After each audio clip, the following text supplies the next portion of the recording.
Hey there, fans of the Survivor Super Fun Time Show. This is Kevin from the Super Fun Time Show, and today we're going to be doing an episode recap of the latest episode of Survivor 45. And it's a pretty good one, I have to admit. It was the biggest thing was the return of the Survivor auction, or at least whatever the hell the remnants of it are. It's not fun anymore, the Survivor auction, and now it's just a big old reason to have another challenge, to lose a vote once again, and just to make things as overcomplicated as humanly possible. But regardless, we did get a Survivor auction. Those are always fun. It's kind of like a throwback to the old school game, even though it's not. But that's really kind of Survivor New Era in a nutshell, basically. But before we get too deep into it, please hit the subscribe button to this channel, because obviously I love making videos for all of you out there, and the more this community grows, the more excited I am. I'm going to be like Jeff Probst doing English impressions pretty soon if I get enough subscribers, and everybody knows that went over really, really well for Probst. But anyway, getting into the episode, rather than trying to hit this too chronologically, I think it's better to recap this episode by talking about the things that I think were the most noteworthy. And obviously the number one right away is the Survivor auction. It started out the way it normally does in the New Era now, where they each castaway has like a bowl and they have to go find different money amounts. Because in the past of the Survivor auction, everyone got the same amount of money to start the auction. However, now, not the case. You got to earn everything. You have to earn your stupid tubes of bamboo that have money in it. And whatever amount you get to bring to the auction and use to bid. The catch is, from season 45 and apparently this auction now too, is the person who leaves with the most amount of money from the auction, you are going to lose your vote. So it encourages you to bid, that's true, but it also encourages you to be strategic. However, you can't even have that, because Probst has added another curveball to the auction that makes it possible you can leave with the most money even when you spend all of your money.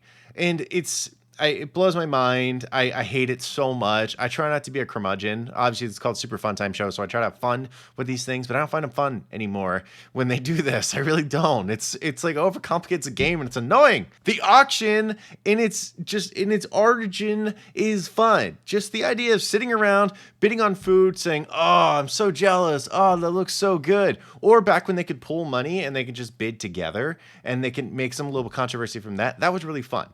But what they have right now, not the case, where the vote is on the line. So everyone at some point or another, they start betting on things just because they have nothing else they can do. They need to get rid of their money. Otherwise, it's over. And you don't know how many items there are, which is pretty standard. No one's ever really known in the Survivor auction, throughout history. But now it's a giant game. There's drama to the Survivor auction. Why is there drama to the Survivor auction? I think Probst is really wrong for that. And you have these players who go and spend their money and they're like, "Oh, whew, done. I'm going to have the least amount of money." But now it looks like they can buy items and there's money that's given back to you after you already bid. Yeah, it's good that you have potential to buy more stuff. But if it's a last item and you wasted all your money and you're like, "Wow, I'm safe," but then you get $80 back and that puts you at the top once again, you get screwed because you bought things at the auction. Like, that is a different form of screwed rather than drinking like Herbert River water. I do not like this, Jeff Probst. I do not like this, Sam I Am. It's a shame because, again, it's supposed to be fun. It's supposed to be a fun thing. I mean, Teeny got some mac and cheese. That was great. Sierra got a dreaded cocktail that is apparently that's like the curse. If you get a margarita during the Survivor auction in the New Era, that means you're pretty screwed. And we'll talk about it later on, but Sierra, I think that pretty much came true. Andy went into the auction with no money, which is pretty on brand for Andy at this point. Although he did almost win the immunity challenge, so you got to give him that. But anyway, the result of this little crapathon was Sam. Sam lost his vote. He went into it with $360, and he ended up leaving with the most amount of money, so he didn't have a vote. 11 people left, no vote for Sam, who has been identified as a huge threat, making him extremely vulnerable going into Tribal Council that night. But there was an advantage that was found during the auction itself. Rachel bought a burger and fries, and little did she know, there was actually a scroll for an immunity idol that was found in her bowl of papas fritas. And that scroll said, basically, back at camp, there is a idol hidden in your tarp. She found it out right away. Like the idol was actually very easy to find in the tarp. So she popped that open. She ended up getting the idol later on. Rachel has an idol. Yippity doo dah, zippity day. What a fine day for Rachel Lamont. That means there's two idols in the game during this episode. Sue, who has her caught red-handed idol from a little while ago, and you have Rachel, who now owns an idol as well, which it's important because Rachel was very vulnerable last tribal council, and thankfully she has one moving forward to give herself some footing in the game. But she has been getting footing in the game. This episode, Sol, as fallout from the previous episode, he disclosed to Rachel that he was the one that gave her the safety without power, where she could go back to camp and not have an opportunity to be voted out, which ended up being Tiana being voted out of the game. And it was all because Sol gave it to her. And he could have kept it secret, but he chose to disclose it because he wanted to create an alliance with Sol and Rachel. And I thought this is a good alliance. Rachel needs some more people. I mean, she's with Gada. However, you need another bridge. And Sol's very quiet. I'm sure his movements are very low key. People are starting to pick up like how awesome of a guy he is. And I don't think strategically they're thinking that way. So I think they're great partners. So Rachel gets an idol and an ally, it looks like, in this episode at the very least. However, she does lose an ally eventually at Tribal Council when Sierra is voted out of the game. But we'll talk about that a little bit later on. And before I can totally leave the Survivor auction, there was one portion I thought was interesting was Kyle. Kyle, very famously known as vegan, vegetarian now, he bought a mystery item, and Sam preemptively is like, hey, whoa. If it's chicken or meat under there, can I buy it for my 360? And Probst shut that down because Probst doesn't like to have fun at all. But Kyle opens it, and there indeed is. There's like 30 buffalo wings under that thing, which is crazy. I couldn't eat 30 right now. I can't imagine 30 out there. Kyle, apparently we found out that his morals, they're only so relative at this point because Kyle originally wasn't going to eat it. And then he decided, I'm going to eat every buffalo wing on this tray. So it looks like he's not a vegan or a vegetarian. 6 years down the drain. 6 years down the drain. And I've seen people argue this. They're like, well, he's starving out there. What do you expect from him? I expect him to continue to starve. That's what I expect. I mean, don't get me wrong. You can eat those chicken wings. I would eat the chicken wings. I have no morality, an objective to it. But it seems like Kyle did. And Kyle caved as soon as he saw a basket of buffalo wings. So if you're a player out there and you're like, no, Kyle would never do that. That's not in Kyle's wheelhouse. He is a certain kind of man that lives by certain kind of principles. He would never backstab X person when it comes down to it. Yes, he would. That's what you should learn. That is it. You are a sucker if you did not learn anything from that instance because he backed down immediately from his vegetarian stance. There are people in the game in the past who did not, for religious reasons in particular. I mean, one of the famous Survivor auction moments ever, Survivor Africa, where Big Tom and Ethan Zahn bought a breakfast, and there was ham on the plate. And Ethan's Jewish, so he wasn't going to eat the ham. And Tom knew it, so he was excited he got to eat the ham. But the point is, Ethan didn't eat the ham after that. He stuck to it. Kyle folded like a cheap tent. That's important to remember. And again, I love Kyle, but he folded. All right, so after the Survivor auction, which was the major bulk of the episode, truthfully, we had the immunity challenge, which was the classic like grip strength bucket situation where a guy and a girl could win immunity.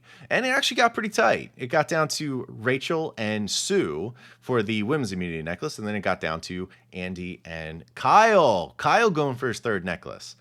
Andy dropped, and Kyle did get his third necklace, even though technically his second necklace, he came in third. That's whatever. The history books are going to remember him with 3 necklaces. No guy has ever worn it so far in Survivor 47 that's not named Kyle. But Sue ended up beating Rachel for the necklace, which was not a surprise to me at all. She's built like a fire hydrant. She's built like the common pit bull. It makes sense that Sue would win this challenge. I mean, those guns are crazy. She needs to holster those babies. So you have Kyle and Sue immune for the next tribal council, where Sam has lost his vote. And the conversation begins back at camp, and honestly it goes back and forth a lot. And there's this Gata and Lavo alliance that's talked about, like, hey, let's pick off a Tuku. And there's only so many Tuku that are even vulnerable at this point because, again, Sue and Kyle are safe. So who do you go for? Do you go for Gabe? Do you go for Caroline? No one seems to be going for Caroline.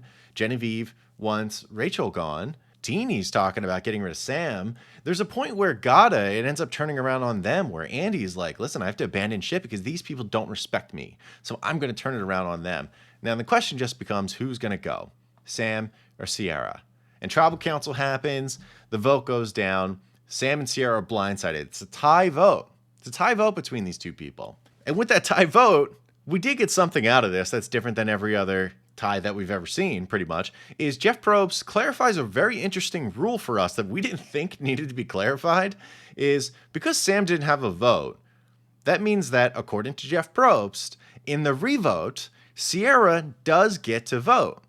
Historically in Survivor, when you are one of the ones that are deadlocked, when you're one of the people that have been voted on that are part of the tie, no one who's part of that tie can vote. It's never been explained that people can't vote just because their votes were going to erase each other. Because then my question is, what happens when 3 people are tied? Because hypothetically, 2 of those 3 can vote for the third one. So there's not wiping each other's votes out. And historically in Survivor, it has happened where there have been ties between 3 people, and they all were not allowed to vote.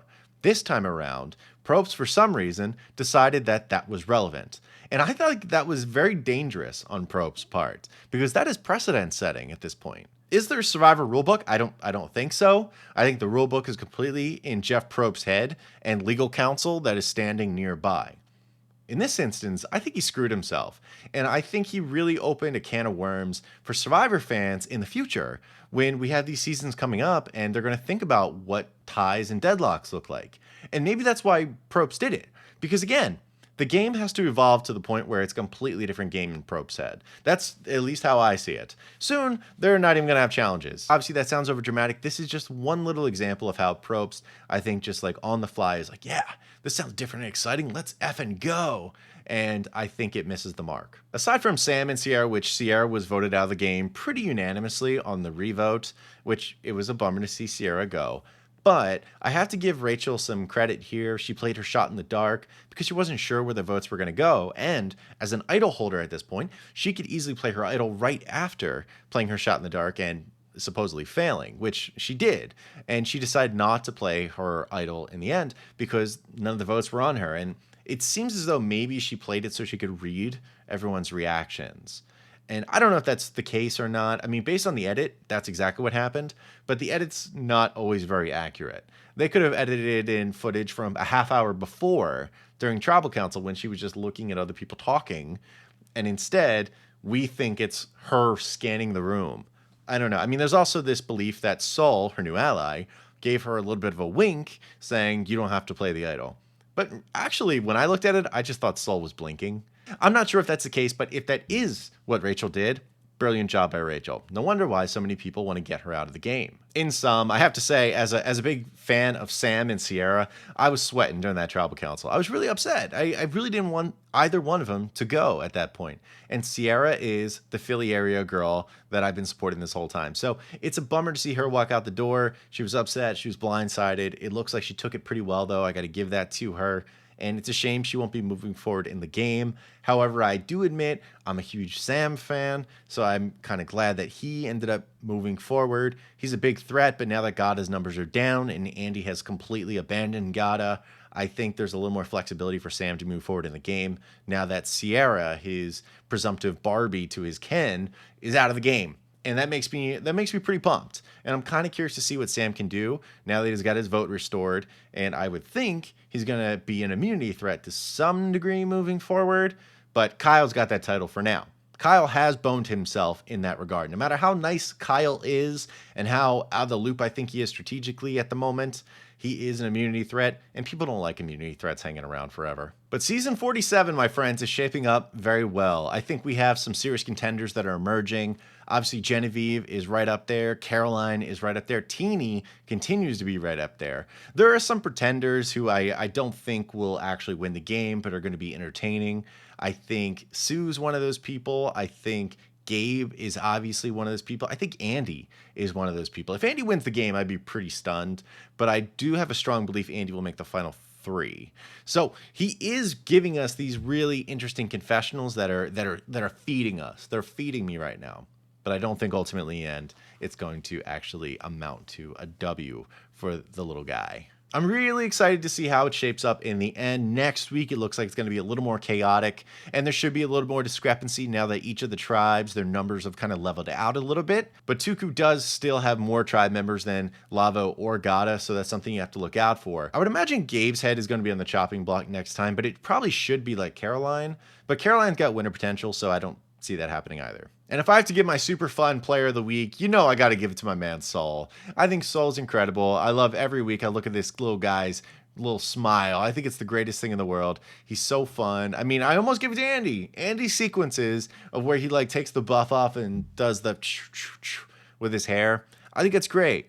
However, it's getting a little too over the top and too performative from Andy. So I'm pulling him down for now, and Soul's going to get my super fun player of the week. But that's going to do it. Hope you have an amazing day, everyone. You take care. Good boy.